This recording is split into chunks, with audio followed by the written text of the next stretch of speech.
بسم اللہ الرحمن الرحیم۔ السلام علیکم۔ سلامتی ہو آپ تمام پر اللہ کی رحمت اور اس کی برکتیں ہوں۔ تعمیر نو میں آپ سبھی کا خیر مقدم ہے۔ ناظرین کرام، جمعہ کا دن عید المومنین ہے، تو عید المومنین کے دن ہم ان ہستیوں کی زندگی کا مطالعہ کریں گے جن کے لیے قرآن پاک نے کہا ہے وہ اللہ سے راضی اور اللہ ان سے راضی، اور نبی کریم صلی اللہ علیہ وسلم کا ارشاد ہے الصحابی کن نجوم اقتدیتو اہتدیتو، میرا ہر صحابی ایک ستارے کی مانند ہے، جس کسی کی بھی اتباع کرو گے فلاح پاؤ گے۔ نبی کریم صلی اللہ علیہ وسلم نے فلاح کے راستے کی نشاندہی کی ہے، اصحاب کا راستہ فلاح کا راستہ ہے۔ اصحاب کرام نے دین اسلام کی سربلندی کے لیے اپنی ہر چیز اللہ کی راہ میں لٹا دی، جن کی سیرت کا ہر پہلو درخشاں ہے اور ہمارے لیے مشعل راہ ہے۔ رحمت للعالمین، شفیع المذنبین، محبوب رب العالمین کی محبت بھری آغوش نبوت میں تربیت حاصل کرنے والے یہ قدسی نفوس جنہوں نے شمع رسالت کی روشنی اپنے دلوں میں جذب کی تھی، وہ اسے بانٹنے کے لیے دنیا کے تمام خطوں میں پھیل گئے۔ یہ ایک ناقابل تردید حقیقت ہے کہ رسول اقدس کا تربیت یافتہ جو بھی صحابی رضی اللہ تعالیٰ عنہ جہاں بھی گئے، ان کے دم قدم سے ظلمت نور میں تبدیل ہو گئی، زحمت رحمت میں بدل گئی، اور اس خطے کے رہنے والوں کے دلوں کی اجڑی بستیاں پھر سے آباد ہونے لگیں۔ پھر گلستان گلستان بہار آ گئی، پھر گلستان گلستان بہار آ گئی اور چمن کا چمن مسکرانے لگا۔ آج کی نشست میں حضرت صدیق اکبر کے ساتھ ہونے والا واقعہ بیان کرتی ہوں۔ یہ ابتدائے اسلام کی بات ہے۔ مکے کی بستی کافروں سے بھری ہوئی تھی۔ حضرت ابوبکر رضی اللہ تعالیٰ عنہ حضور علیہ الصلوۃ والسلام کی محبت سے سرشار تھے۔ آپ صلی اللہ علیہ وسلم سے التجا کی کہ مجھے اجازت دیجیے میں لوگوں کو علانیہ آپ کی رسالت کی اطلاع دوں اور آپ سے فیضیاب ہونے کی دعوت دوں۔ آپ نے فرمایا اے ابوبکر، ذرا صبر سے کام لو، ابھی ہم تعداد میں کم ہیں۔ حضرت ابوبکر رضی اللہ تعالیٰ عنہ پر غلبہ حال طاری تھا،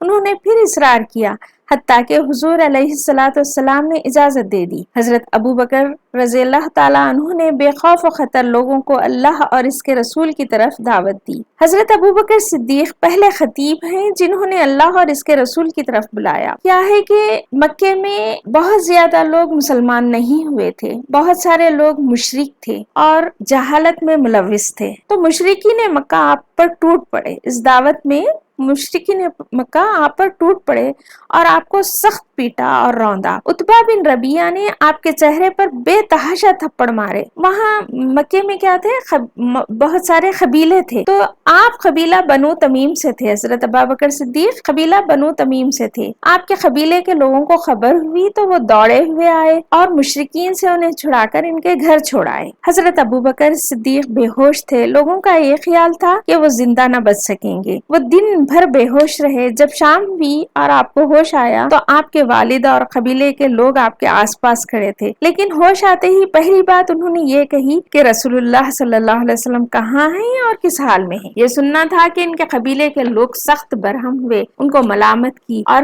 بولا کہ جس کی وجہ سے تم کو یہ رسوائی اٹھانی پڑی، یہ مار پیٹ تمہیں برداشت کرنا پڑی، ہوش میں آتے ہی پھر تم انہی کا حال پوچھتے ہو۔ لیکن وہ مشرکین تھے، ان کو کیا خبر تھی کہ ان کی خاطر، نبی کریم صلی اللہ علیہ وسلم کی خاطر سختیاں جھیلنے میں جو مزہ ہے، جو لذت ہے، وہ دنیا داروں کو پھولوں کی سیج پر بھی حاصل نہیں ہوتی۔ ان کے قبیلے کے لوگ ان کی محبت دیکھ کر مایوس ہو کر اپنے گھروں کو لوٹ گئے اور حضرت ابوبکر کی ماں ام الخیر سے کہہ کر گئے کہ جب تک محمد صلی اللہ علیہ وسلم کی محبت سے حضرت ابوبکر صدیق باز نہ آ جائے، اس کا بائیکاٹ کرو، اسے کھانے پینے کو کچھ بھی نہ دو۔ لیکن ماں کی ممتا تھی، جی بھر آیا، کھانا لا کے سامنے رکھ دیا اور کہا کہ دن بھر کے بھوکے ہو، کچھ کھا لو۔ لیکن حضرت ابوبکر صدیق رضی اللہ تعالیٰ عنہ کا جواب تھا، ماں خدا کی قسم میں کھانا نہیں کھاؤں گا اور پانی کا گھونٹ تک نہ پیوں گا جب تک حضور علیہ الصلوۃ والسلام کی زیارت نہ کر لوں۔ اتنے میں حضرت عمر کی بہن ام جمیل آ گئیں اور بتایا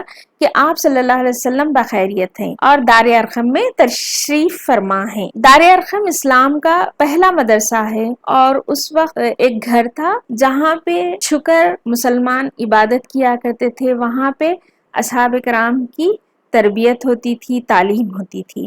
وہ دار ارقم کہلاتا ہے، اسلام کا پہلا مدرسہ۔ تو حضرت عمر کی بہن ام جمیل آئی اور بتایا کہ نبی کریم صلی اللہ علیہ وسلم دار ارقم میں تشریف فرما ہے۔ حضرت ابو بکر کا حال یہ تھا کہ وہ زخموں سے چور تھے اور چلنے کے قابل نہیں تھے، لیکن اپنی ماں کے سہارے دار ارقم تشریف لے گئے۔ وہاں پہ حضور علیہ الصلوۃ والسلام ان پر جھک پڑے اور انہیں چوما۔ حضور علیہ الصلوۃ والسلام پر سخت گریہ طاری تھا۔ جب آپ کا حال دیکھے نبی کریم صلی اللہ علیہ وسلم تو بہت زیادہ رنجیدہ ہوئے۔ آپ صلی اللہ علیہ وسلم نے دیکھا کہ صدیق اکبر اتنی محبت میں ہیں آپ صلی اللہ علیہ وسلم سے کہ اپنے جسم پر ہونے والی تمام کلفتیں بھول گئے ہیں۔ صحابہ کرام کے عشق و شائفتگی کی یہی کیفیت تھی جس کی وجہ سے وہ اللہ اور اس کے رسول کی خاطر سخت مصیبتوں کو برداشت کرتے تھے۔ حضرت عبداللہ بن مسعود رضی اللہ تعالیٰ عنہ سے مروی ہے، فرماتے ہیں جو شخص اتباع کرنا چاہتا ہے اسے چاہیے کہ اصحاب رسول کی اتباع کرے، اقتداء کرے، اس لیے کہ ان کے دل یعنی